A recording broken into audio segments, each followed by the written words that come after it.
Alright mga boss, yan, bali, magandang umaga. Bali, magba-burnout nga pala dito sa amin guys, yan. Ang status ng ating battery, 79%.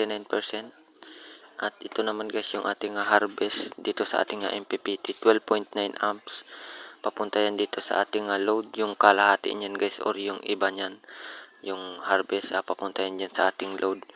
Bali, yung load nga pala namin guys, itong 50 inches na TV. Ito yung TCL 50 inches na TV. Bali yung wattage lang nga pala nito guys. Umaabot lang ng almost 70 watts. Dito yung nakasaksak guys yan.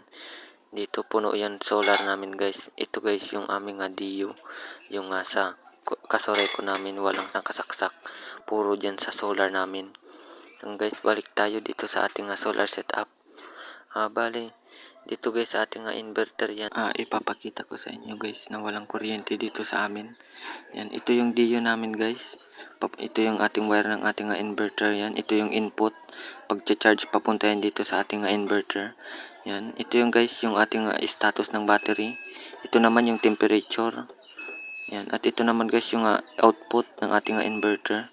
At ito yan guys, yan 0 guys, kung makikita nyo guys, walang pumapasok na kuryente galing sa grid.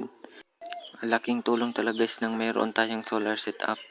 Kahit paano yan, mayroon tayong kuryente kapag brown out or may power interruption.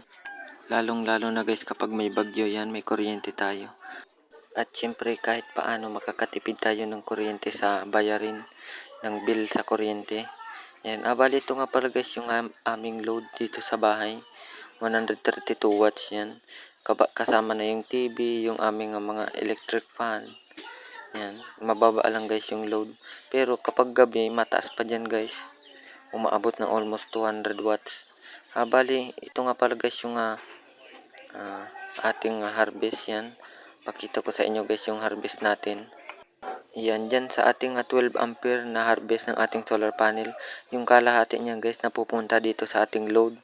At yung kalahati naman guys napupunta doon sa ating battery. Yan, makulimlim dito ngayon sa amin guys. Bali tingnan natin guys dito sa JKBMS. Yan, yung pumapasok sa ating battery. Yan, 6 amps o 79 watts. Makulimlim kasi dito guys, kaya yung kalahati na harvest ng ating solar panel napupunta dyan sa aming load. Yan, bali, yan, 12.4 amps kung makikita nyo guys dyan.